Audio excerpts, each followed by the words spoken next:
the Tuesday Night Big Book Workshop. I am Christine, grateful, recovered alcoholic. Sobriety date January 5th, 2020. This workshop is facilitated by Tony.R, and we will keep everybody muted for the duration of this workshop, except for the facilitators. Any inappropriate behavior will not be tolerated, and you will be removed by one of the co-hosts.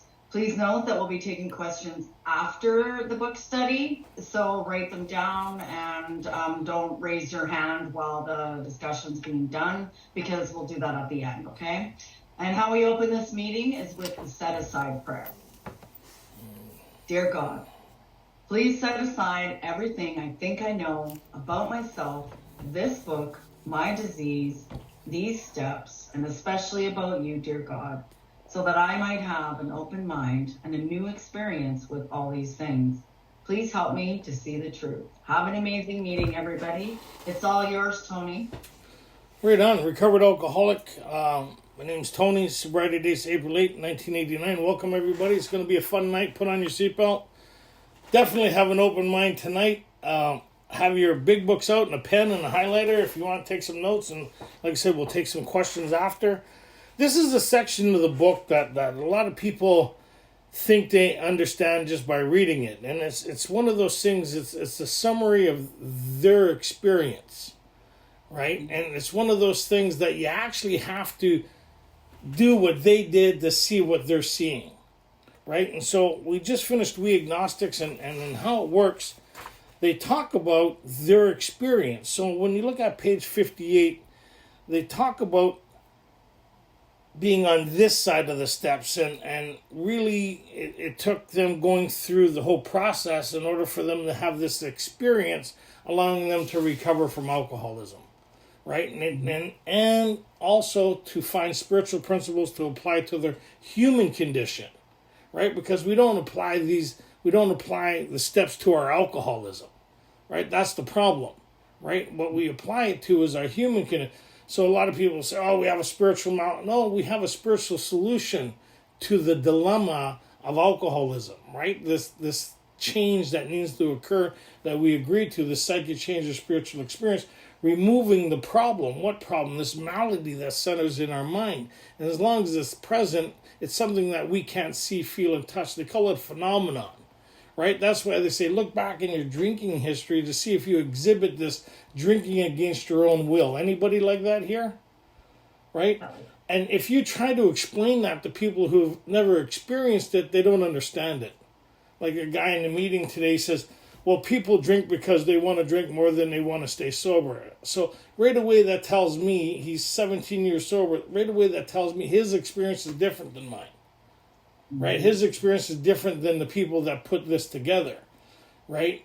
And so when they go through 59 and then they go through 60, they're talking about an overview of their experience, right? Unless I went through the first part of the book, I wouldn't really understand what they're talking about when they say, rarely have we seen a person feel who's clearly followed our path. The path is the spiritual kit of tools put at our feet that they summarize through this process.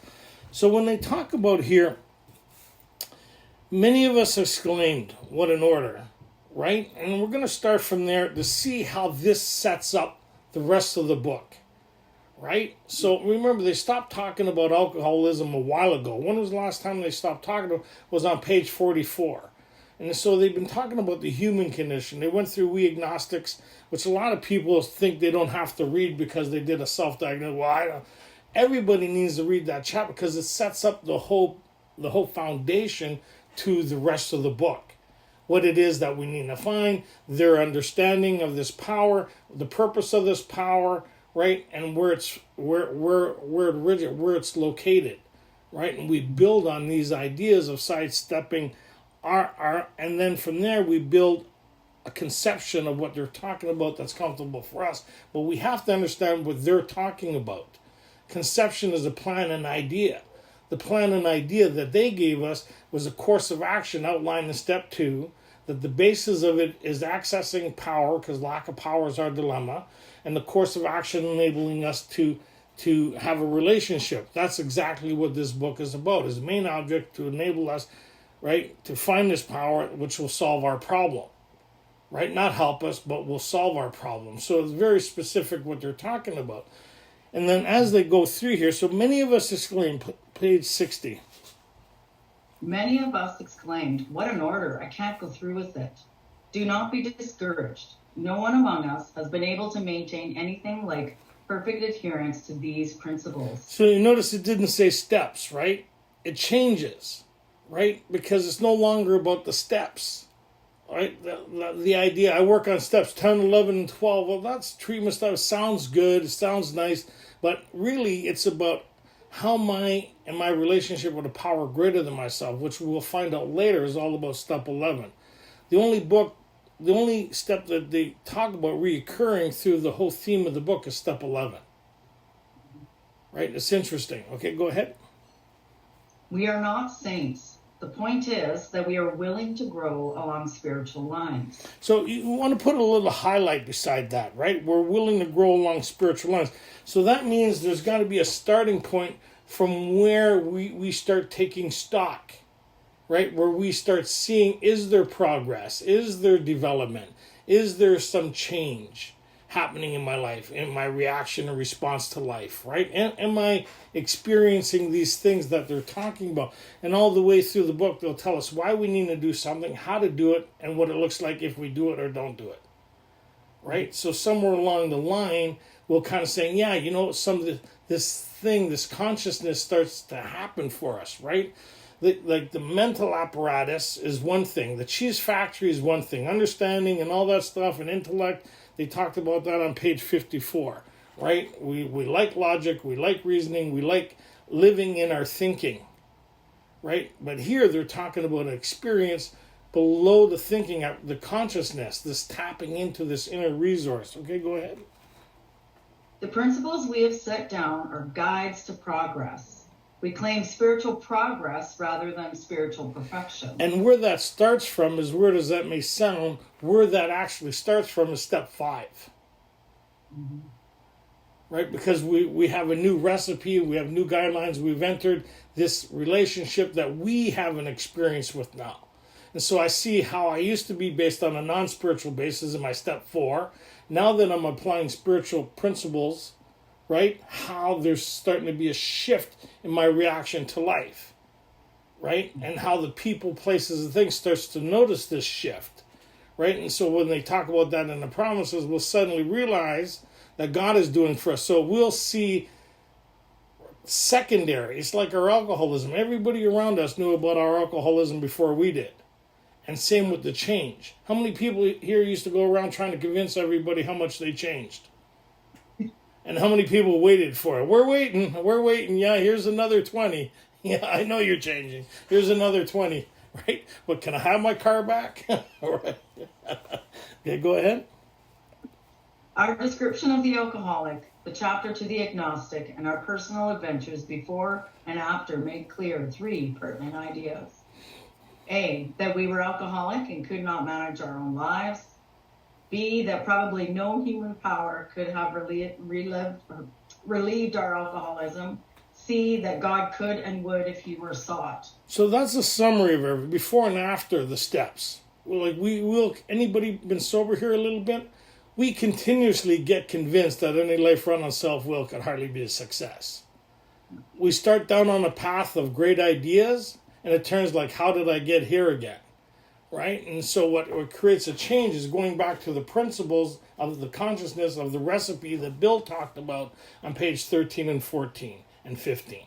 Right? Going back to the recipe, not working on ourselves, but going back to the recipe that creates change. And that's what the rest of the book is about here. So look at the wording here. Being convinced we were at step 3. Which is that we decided to turn our will and our life over to God as we understood him. So what breaks down to this power that we need to get access to, creative intelligence, whatever you call it, is secondary. But for lack of better, we call it God. Now, we're okay with the idea because we understand what they mean of the collective understanding is getting access to this power. So what they talk about here is our will in our lives is our thinking and our actions. Right? I need to see these things that they're going to talk about that I'm incapable of seeing. right? So it's interesting. Go ahead. Just what do we mean by that? And just what do we do? So they're going to explain just what do we mean by that and what do we do. So they're talking about their experience, yes? Yeah. And what they mean by it and what they did, yes? Yes. Okay. They're collective. Yes, collective. So it's a continuation of what they talked about of their experience, right? Okay, go ahead. The first requirement is that we be convinced that any life run on self-will can hardly be a success. So the first requirement is that we be convinced, not are convinced, be convinced. Yeah. Right? That any life run on self-will can hardly be a success. So what they had to see is how their life was unmanageable, how they were the creator of all their unhappiness. So they had to be convinced that any life run on self-will can hardly be a success. A lot of us think we already understand that. If you already understand that, then you could just apply spiritual principles. I don't understand what they're talking about yet. Right? And they're going to go on to explain why they couldn't see it and how come they kept on having problems. So they're going to talk about the first requirement is that we be convinced that any life run on self-will can hardly be a success. And the conclusion of that is on that basis, we are almost always in collision with something or somebody, even though our motives are good. Most people try to live by self-propulsion. So notice it didn't say most alcoholics. Most people, they're talking about the human condition here. Everybody. Right? Everybody around us. Right? Okay. Each person is like an actor who wants to run the whole show, is forever trying to arrange the lights, the ballet, the scenery, and the rest of the players in his own way. If his arrangements would only stay put, if only people would do as he wished, the show would be great. Everybody, including himself, would be pleased. Life would be wonderful. So here, a lot of us think we understand what they're talking about. But it's not understanding what they're talking about, it's seeing it in my own life. And I can't see it, right? Because I've been driven by these things for so long. I see I'm having some problems. I see, okay. But when most of us read this for the first time or hear it read, we think of somebody else it applies to. Anybody here? Oh, yeah. I remember the first time I went through this and I thought, I'm going to go home and put this on a nightstand beside my girl. No wonder I have problems. She's just like this. When I don't buy her what she wants, she's mean, and then I get her what she wants, she rewards me. Oh, no wonder I'm happy. She needs to go to Al-Anon. I never read this and go, oh my God, that's me. I never said that, right? Because if I was able to see it, then I wouldn't need to do the process to be convinced of it, would I? No. Okay. Everybody, including himself, would be pleased. True, right? Wouldn't they? Anybody been there? I'm just trying to be helpful, right? Look at the way these people are standing there minding my own business and I got arrested. Well, what were you doing when you're standing there? Oh, that doesn't matter. They're always picking on me, right? The foreman's always looking for me in the bathroom. In trying to make these arrangements, our actor may sometimes be quite virtuous. He may be kind, considerate, patient, generous, even modest and self-sacrificing. But on the other hand, he may be mean, egotistical, selfish, and dishonest. But as with most humans, he is more likely to have varied traits. So when everybody's getting their own way, how many people rewards everybody around them? And when we're not getting our own way, how many people start punishing the people around us to get them in line? Well, of course. Of course. How many people have said something to us about our drinking and our lifestyle, and we punish them, and they realize it's best to say nothing? Yeah. Anybody? Right? So, but when I look at it, I could see one or two episodes. Okay, maybe. Right? Okay, go ahead. What usually happens, the show doesn't come off very well, and he begins to think life doesn't treat him right. First 30 meetings, anybody? Life's not treating me right. I can't believe this is happening to me. Still about me, never mind everybody around me. I can't believe this is happening to me. My life is over. I got to go to AA. How many people came here like you're like the beginning of a jail sentence or something like that? Okay, let the sentence begin. He decides to exert himself more. He becomes, on the next occasion, still more demanding or gracious, as the case may be. How many people try to get an ex back here? Anybody ever try to get an ex back? And you're so kind and loving, and then they don't want to come back, and then who needs you anyway? And you give them the old, right? And then you remind them why they left you in the first place. You say, well, you'll never find anybody like me. And they walk away saying, I hope so. I hope so. Okay. And you go, what do they mean by that? Insensitive. Okay, go ahead. Right. Still, the play does not suit him. Admitting he may be somewhat at fault. See, it's somewhat. So a lot of us are somewhat. Okay, somewhat. And that's our thinking as human beings. Somewhat, because I can't see what they were talking about on the previous page of being convinced any life run itself will can hardly be a success. Every now and then, maybe. Only when I'm not getting my own way. Anybody?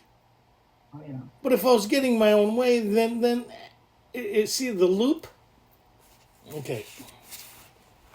He becomes angry, indignant, self-pitying. What is his basic trouble? Is he not really a self-seeker, even when trying to be kind? If you'd asked me how, I would have never got those questions. I never got that. Like people read this in the I statement. I don't think you can see it. Because if you can see it, then you wouldn't need to do a 4-step. Right? Okay, go ahead. Is he not a victim of the delusion that he can wrest satisfaction and happiness out of this world if he only manages well? Well, why not? That's why they call it a delusion. Look, I'm trying hard. People are still angry. Look, I'm trying hard. Why are you always bringing up the past? Why? I can't understand why you're still treating me the way you are. I can't understand why people, places, and things are not giving me the kind of acknowledgement of how much I'm trying. I can't understand why these people aren't talking to me anymore, right? I can't understand why it is my life is the way it is. Because look how hard I try. And how many people has gone to the God card here? I can't believe God's doing this to me. Anybody here? Or how many people has blamed their past for the way they're living today? Mm-hmm. So there's always, but it's not me. I thought you were my friends here. So that's what they call it, the victim of the delusion. If you're a victim of a delusion, who's the only one that don't know? Us. But everybody around us knows, and we're wondering what their problem is. And they're trying to tell us what our problem is, but we'll have no part of it. Okay, go ahead. And do not his actions make each of them wish to retaliate, snatching all they can get out of the show? Is he not, even in his best moments, a producer of confusion rather than harmony? Our actor is self-centered, egocentric, as people like to call it nowadays. He is like the retired businessman who lolls in the Florida sunshine in the winter, complaining of the sad state of the nation. The minister who sighs over the sins of the 12th century politicians and reformers who are sure all would be utopia if the rest of the world would only behave. Right? Any world solvers here? Anybody got the world solved? You sit around and solve the world problems? My life's gone to hell in a handbasket, but here, let me tell you how to fix your life. That's why it's we share our experience, strength, and hope, not our ideas, thoughts, and plans. Anybody starts any sentence off with I think, stops. It's like somebody phoned me today and says, hey, can you give me some advice? No. I could give you my experience, strength, and hope, but I can't give you advice. It's not about giving advice. Right? Mm-hmm. It's so important about the experience, strength, and hope part. That means, yes, I've had this problem that you seem to be still suffering from. I applied a certain solution, and this was the sum result afterwards. Right? So when they talked about that earlier in the book about where they'd make gathering places for newcomers to meet, where they'd bring their problems. But what they would do when they brought their problems there, the more experienced members would offer spiritual principles on how to find a solution for those things. They just didn't sit around and talk about the problems. Anybody been to a discussion meeting where most of it new people is problem oriented, and everybody talks about the problem? But it's when you talk about the problem, what spiritual principles are you bringing to the table or applying to create a shift in thinking? Right? I call it green screen. Anybody know what a green screen is? In the movie industry, they put up a green screen, and you could put any background you want on it. And that's what we do. We create this idea in our brain, but what we need to move from that idea into what's actually happening around us. Two different realities, right? Go ahead. The outlaw safecracker who thinks society has wronged him, and the alcoholic who has lost all and is locked up. Whatever our protestations, are not most of us concerned with ourselves, our resentments, or our self-pity? Go to any meeting. Stage 1 recovery is all about self. Stage 2 recovery is all about our relationship with something greater than ourselves. And I don't know it, though. The only one who's in that state doesn't know it. Right? I don't know that I'm still in first stage recovery. I don't know that I'm consumed with myself. I don't know that I'm full of self-pity and resentment. I don't know that, because this is my neighborhood. I've become accustomed to these things. The people around me know, but I don't have the same picture as the people around me. There's two different stories happening. There's my idea, and then my experience, and then everybody else's experience with me. And they're usually not the same until you've been sober a while, and then they start being kind of the same experience. You're having the same experience as the people around you are with you. I don't know if that kind of makes sense, but go ahead. Selfishness, self-centeredness, that, we think, is the root of our troubles. Who's making that statement? They are. Yeah. Right? So that we think is the root of our troubles. They didn't go, do you see that? Can you see that? Right? They're not asking us if we can see it, because they know we can't. They just described, how many times did they talk about the inability to see past our own thinking and our own experience? Right? So somebody else could be talking about something else, and I won't get what they're saying because I have a different experience than them. I remember this before I actually got taken through this process, there was these two ladies talking about their husbands. And I was playing baseball, and they were talking of this profound change that they were experiencing with their husbands and their reaction. And as they were speaking, a part of me went, I don't have that same experience. I'm not getting what they're saying. And then I realized that maybe I'm missing something. Right? Go ahead. Driven by 100 forms of fear, self-delusion, self-seeking, and self-pity, we step on the toes of our fellows and they retaliate. Okay, so if you're driven by 100 forms of fear and self-delusion, who's the only one that don't know it? Me. And how do I become aware of it? Is the pain, the consequences associated with my actions and retaliation of people around me and the conflict with people, places, and things. They talked about it as the bedevilments. Right? But I leave blaming them more than me blaming myself. Mm-hmm. And sometimes when I lose my like when I can't control, they talk about we're prey, we couldn't control our emotional natures. Remember that in the bedevilments? We think, because if we don't understand what we think it's about controlling our emotional natures. It's not about controlling our emotional nature. It's about a shift in our emotional nature where we're not driven by those things anymore. Whoa, big difference. Because we could only control ourselves for periods of time before we have an even bigger blowout. Anybody? Oh, yeah. Right? And we reward ourselves for how nice, and I didn't react this way or that way. But internally, I'm the same person. I'm just faking it till I make it. Right? And then what happens is an even bigger blowout of emotional deformities. And so here, I can't see it. We step on the toes of our fellows and they retaliate. Go ahead. Sometimes they hurt us, seemingly without provocation, but we invariably find that at some time in the past, we have made decisions based on self, which later place us in a position. So what they're saying here is they were able to see that because they went through the 4-step inventory. right? That's where I get convinced on my thinking, my actions, and what drives me.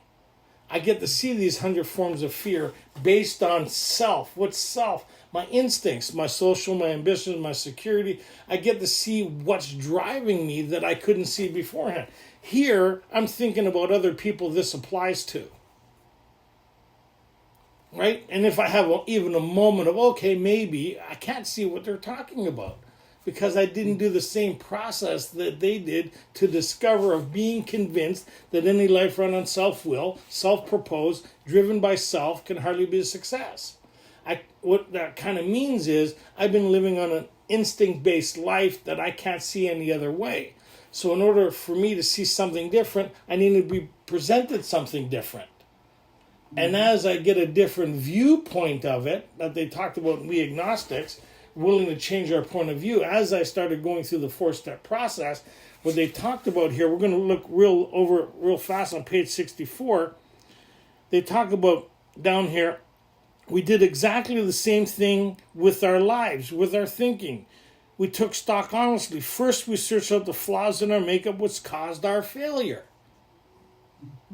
If I was able to see it, I wouldn't need to do it. So that's what they're talking about over here. Driven by 100 forms of fear, right? They arise out of ourselves, right? I can't see it unless I do the inventory process because I'm driven by 100 forms of fear. I have a mechanism in me that protects me from the truth. Yeah. Right? And what do I mean by that? How long have I lived for a certain way, and then I have a glimpse of how I'm living, and they call it a moment of clarity. How many people have moments of clarity and can't believe how they're living and what's happening? And so what we usually do is either we take that moment and pursue change, or we bury it again with another drink or another diversion, right? Created by people, places. That's why we have so many 12-step fellowships, that we created another diversion, stepping me out of this comfort of my own presence. Anybody? Oh, yeah. And this keeps happening, and then I go be nicer now. I'm going to be nicer, take the kids for ice cream, apologize to the wife or the family. Everybody, oh, dad's okay. But everybody's still having anxiety-based being around me, waiting for the next blowout, waiting for the next failed promise, waiting for the, right? Anybody? Am I singing anybody's song here?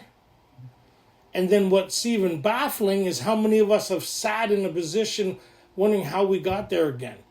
Pity, self-pitying and morass and that incomprehensible demoralization that we created, and I can't see how I created it. Yeah. Bill talked about that the second time in treatment. What he wouldn't give to make right. But he seen that was over. Right? His poor wife, he had that moment of clarity, but what he didn't have was a solution. He didn't have the ability to create a change until the third time that his friend took him through a course of action. And he was able to see these deficiencies, problems, stuff. And so when he talked about it on page 15, I think, he talked about when he was plagued with waves of depression and self-pity that nearly drove him to drink, he applied the spiritual recipe, right, of going to work with someone, carrying this message, being of service, and he was able to get through those periods where before he was never able to get past. That would be the progress, right? And so and where did the progress that started was after he left the hospital with this fundamental idea and experience with this relationship that he cultivated as he went through, and he put that in this book, right? Go ahead. So our troubles, we think, are basically of our own making.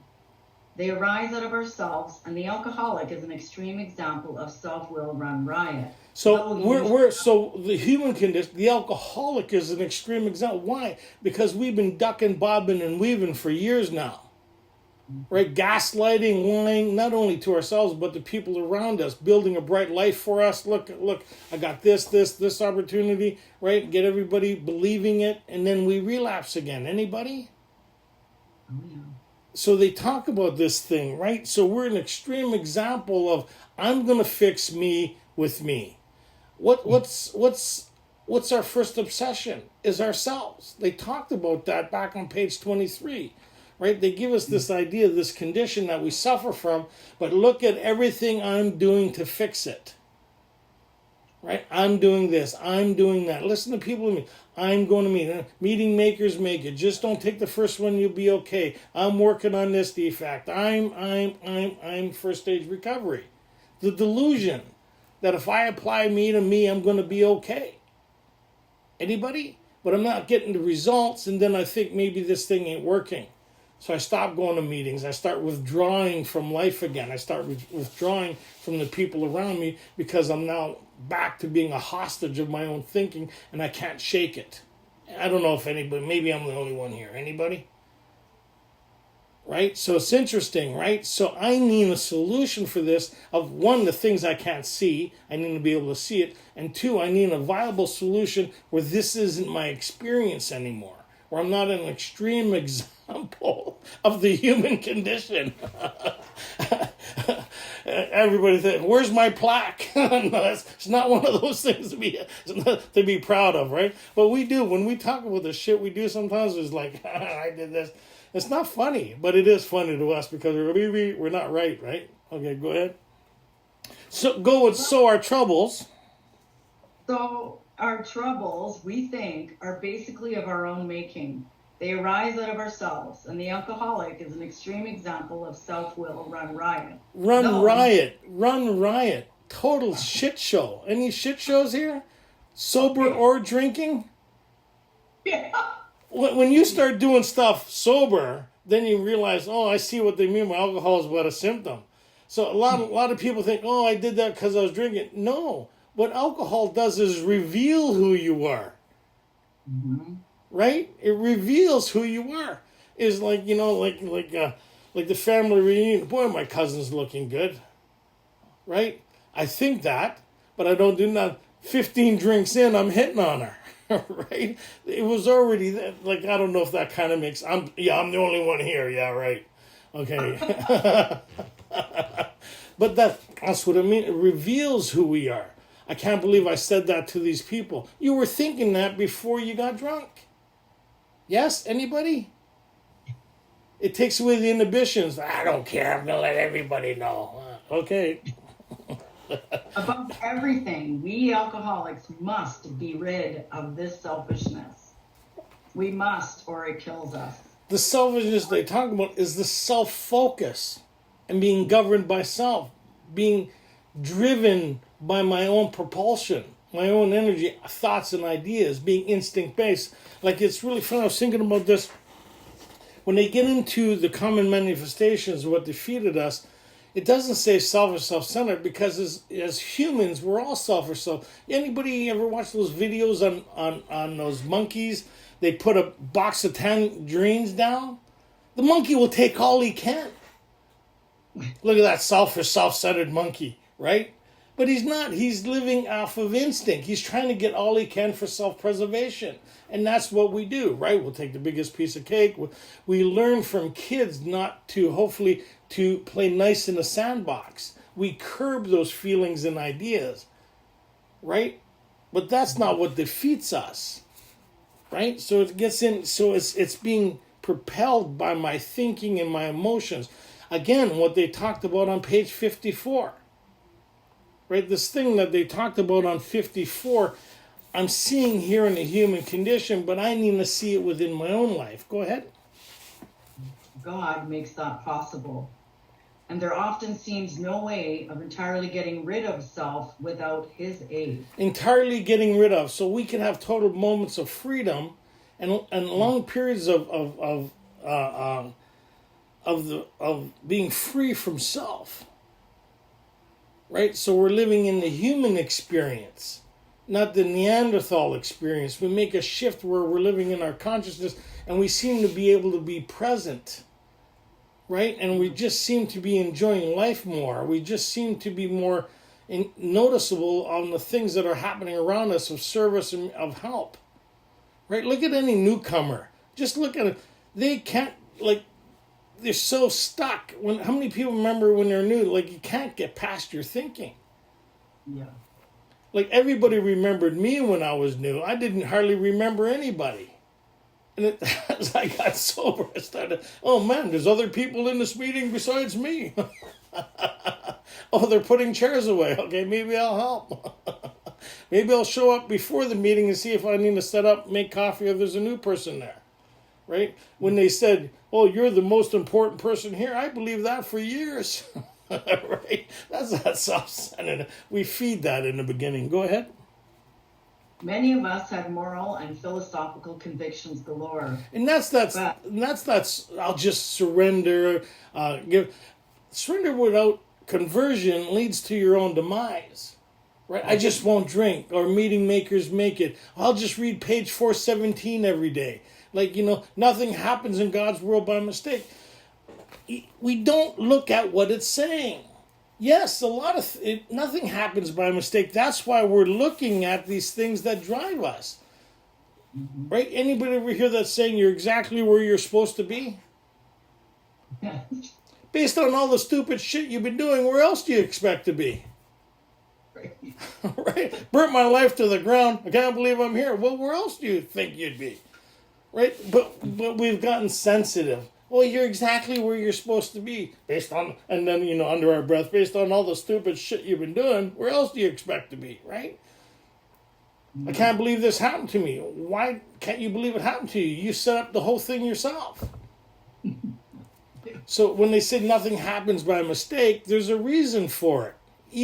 And that's why we need to do the inventory. I need to see how I'm driven by 104. I need to see how I step on the toes of my fellows. Right? That's right. Nothing happens by mistake. There's a reason for it. Right? Do up your laces. I can't believe I tripped. Well, did you do up your laces? Well, it must be God. No. Right? Yeah. But we think that way because we don't, the message or the thinking we have, we don't investigate the depth and weight of it. Like, does it make sense what I'm saying? It doesn't make sense what's being presented. What does it mean? Right, so here, so they're saying in order for me to have this shift, I need to get access to this power.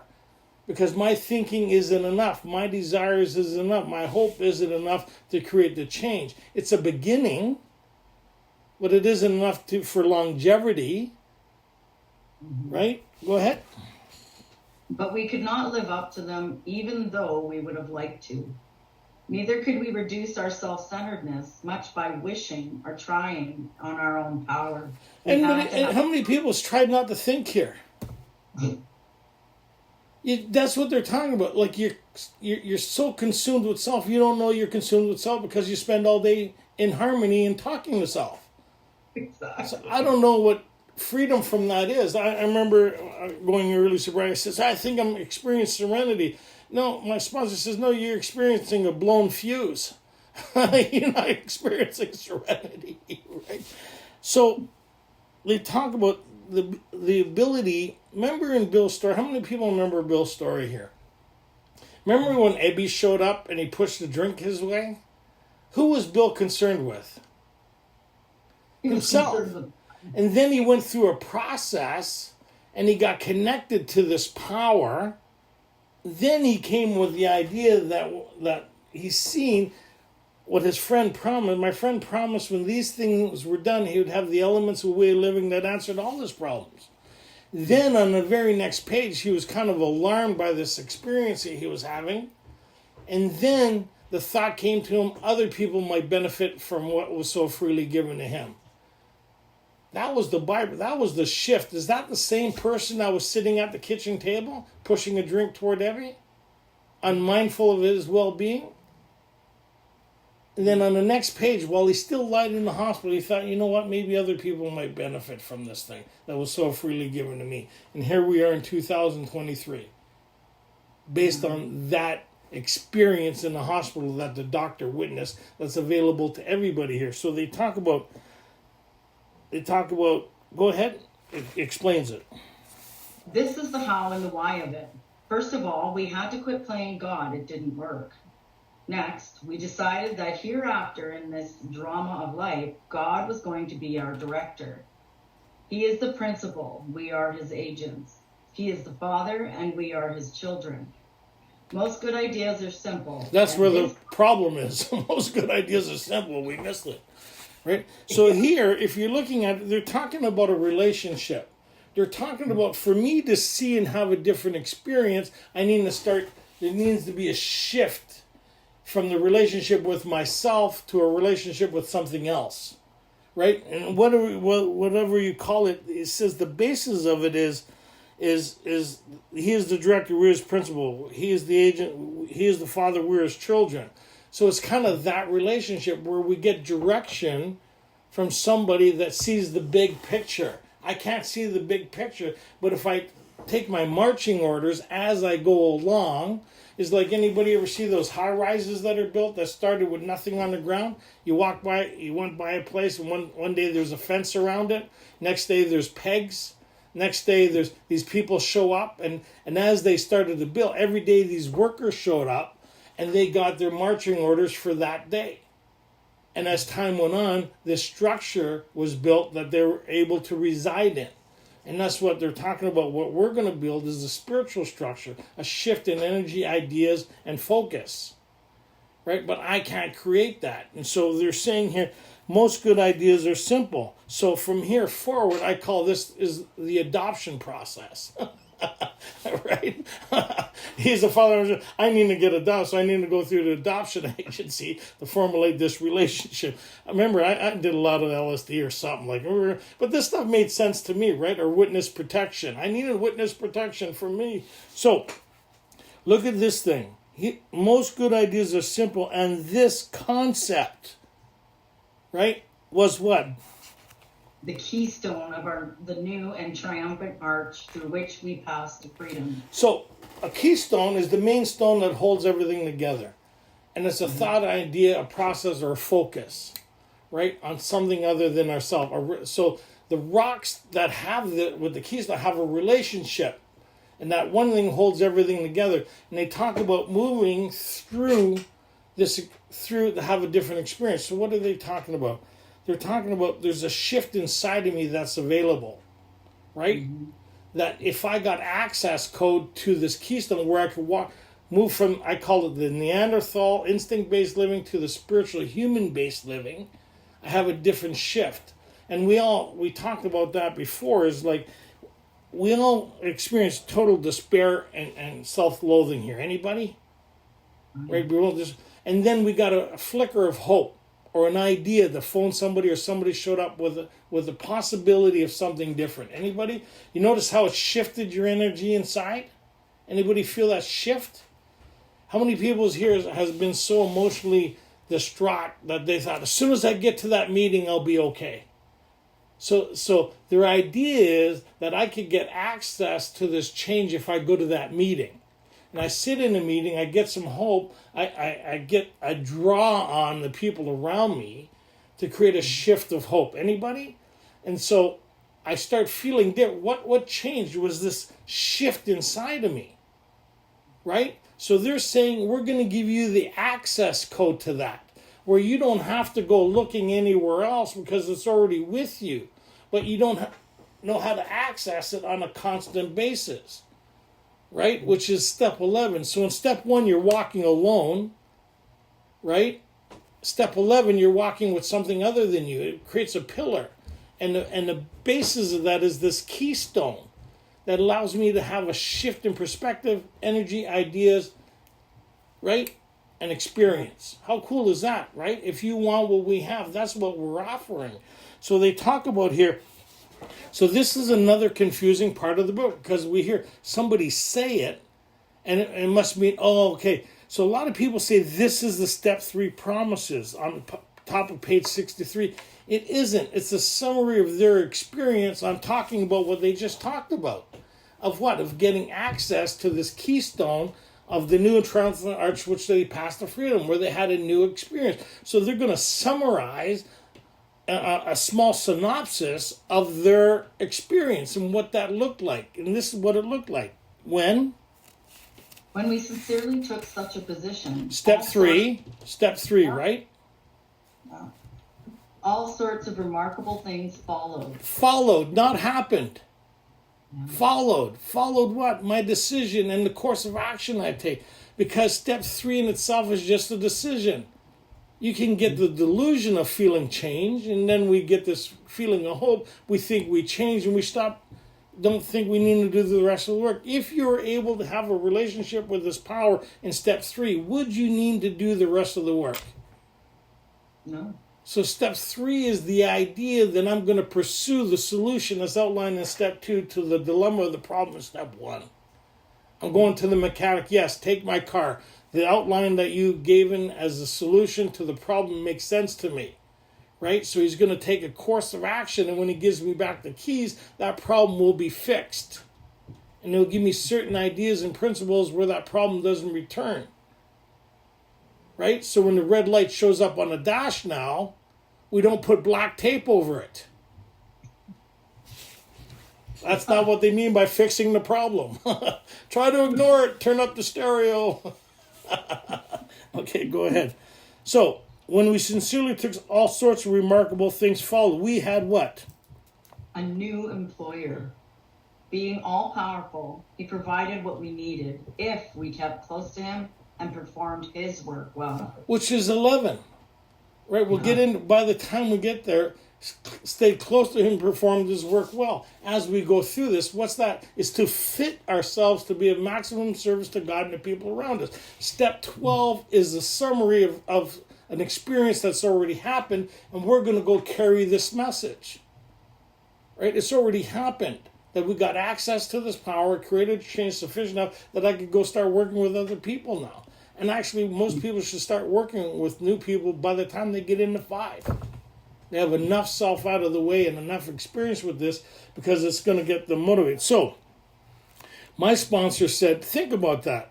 Having an employer that provide all that you needed. When I think about God, how limited my thinking is to receive. So what's available to me and what I receive is in small comparison, right? There's way more to receive than I'm willing to receive. I don't know if that kind of makes sense. So when I think about an employer and I think of a job with Microsoft and a company expense card providing all that I need, I think it's pretty stoked about that, right? I think, wow, wouldn't that be a good job? Wouldn't that be a good employer? Anybody? And as long as I perform the duties expected of me, that'd be a pretty sweet job that I wouldn't have to worry for nothing. How many people think that's a sweet job? Totally. Now, when we say this employer is a power greater than us, so we go, I wonder if I'm going to be okay for the rest of the day, right? How limited. Because and the people around us are saying this is the most spectacular thing they've ever tapped into. It's absolutely the foundation of their lives, right? And they talked about that. Everybody that went before us, they say the most important factor of their life is their relationship with a power greater than themselves. And we just smiled because we don't understand what they're talking about. I need to have the same experience. The guys who explained this to me, I thought they were a little cuckoo when they started talking to me about their experience. But when I started having the same experience, right, and I tried to explain it, I felt a little cuckoo. It's a phenomenon. It's something, if this thing can create a psychic change or spiritual experience, a shift in your thinking sufficient enough for you to recover, a total rearrangement in your brain chemistry. Yeah. Then what other problem is nothing? So the only limitation to this thing will always be me and my, right? Okay, so established on such a footing, we became less and less interested in ourselves. Why? Because of the connection and the relationship. Yes, the byproduct is now I'm in second stage recovery. I'm no longer in first stage recovery. There's been a shift that I was unable to create that has now been created. The best thing I heard this person say once, before I experienced this, all the explanation in the world didn't make sense to me. Once I experienced this, no further explanation was necessary. Exactly. So now I know when I'm connected, when I'm not connected, because I'm living out of here. And when I'm not in here, I can't stay here out of here long. Right? Because I can't stand myself after a certain period of time. And the people around me start becoming aware of it. Like my wife will every once in a while will go, how's your sponsor doing? Why? Are you hitting your meeting today? So that's a hint that she's seeing something in me that I've started tolerating again. Anybody have certain start tolerating again. But the people around us knowing, like if my dog walked around growling, I'd correct that really fast, right? Yeah. Okay, go ahead. Go ahead. Established on such a footing, we became less and less interested in ourselves, our little plans and designs. More and more, we became interested in seeing what we could contribute to life. That seems to be a theme all the way through here, right? For those who've had the experience. Until you have the experience, you can't help but be focused on self. Right. Because you don't, it's like living by the train tracks. You're used to the noise. People who come visit is like, holy shit. You go, what? Like if somebody walked around in your brain for a little while, how long do you think they'd stay there? Not very long. Start the car! Start the car! Right? But we don't see it, right? Like we think we got a day pass, but we got an all-season pass, right? Okay, go ahead. As we felt new power flow in. New, meaning I'm getting access to this. I see the difference between being self-governed and being governed by this thing. As we felt new power flow in, it's a current, right? They talk about that on page 164. Join us in the fellowship of the Spirit. Obviously, you can't transmit something you haven't. It's an energy. Anybody ever get talking to people and get lit up, start getting lit up inside? Or when people talk to you, it's that light up. And I can't explain it, but I know it's there. And if I could get access to that, imagine that. Huh? Imagine that. I remember being really wrecked one day. And I thought, if I could just find something that creates this euphoric feeling that I'm looking for inside of me without putting in anything inside of me, it'd be okay. Because what I'm doing is I'm taking something to activate something inside of me to create an utopic, euphoric feeling that's working toward my demise. And that's the thought I had. I'd pay for this, pay for that. Anybody looking for this safe harbor for me, peace for me? And they're saying here, what I've received is something beyond anything I could ever imagine or anything that's absolutely mine. It's so spectacular that I can't see my life without it. Yeah. I remember my daughter went to me once. I dropped her off on my bike at her friend's. And she says, oh, my friends would love to smoke a joint with you. I said, no, they wouldn't. But I said, what your friends are looking for in that tote, I said it would diminish what I have today, that I've always looked for and what you're looking for. You're enjoying it, but what I have today, you can't find anywhere else but within. And she kind of went, I kind of stuck with her. And now she's living she's not one of us, but she's living by different principles, different ideas. She doesn't smoke. Anyways, it's not about her. Go ahead. So as we felt new power flow in, as we enjoyed peace of mind, as we discovered we could face life successfully. So what happened first? As we felt the new power. Yeah, and that's what this book is about. His main object is to enable you to find a power that you can start having this experience with that nobody else needs to explain anymore. This phenomena, this unexplainable event that seems to work even though I don't understand it. But that's why the doctor talked about, even though you may remain to scoff, we hope you remain to pray. There's something about it. It's the universal, it's pretty wild. It's kind of, it's great stuff. Okay, go ahead. Okay.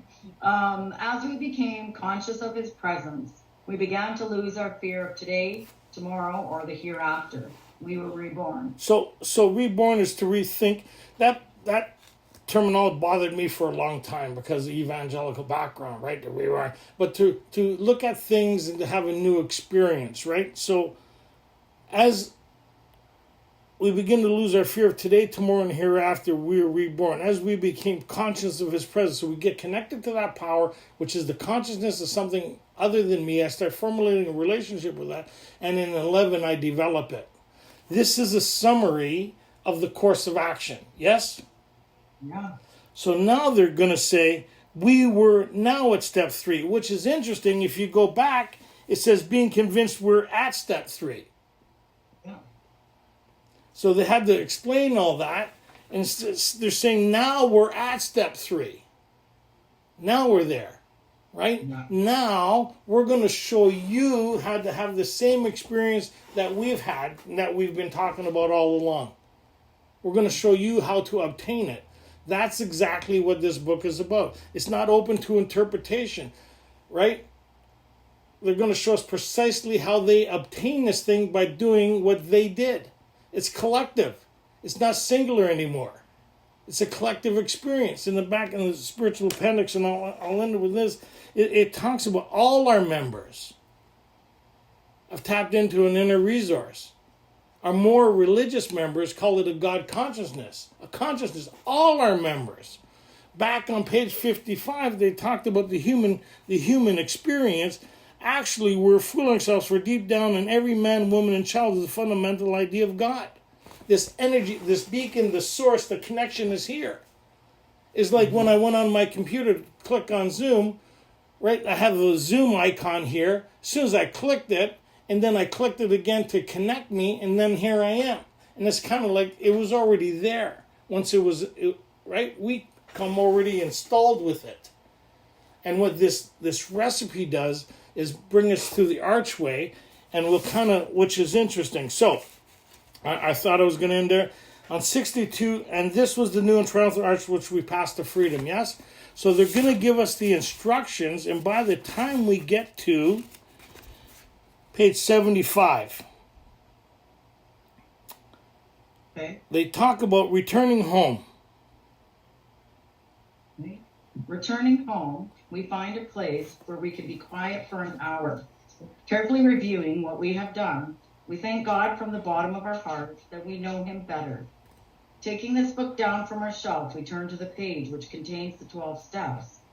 Carefully reading the first 5 proposals, we ask if we had omitted anything. Because that's the access code. That's the foundation for step 11. It's the foundation for everything. Up to step 5, if you haven't done this recipe, the rest of it is really... Okay, go ahead. I lost my spot. Carefully reading the first 5 proposals, we ask if we have omitted anything, for we are building an arch through which we shall walk a free man at last.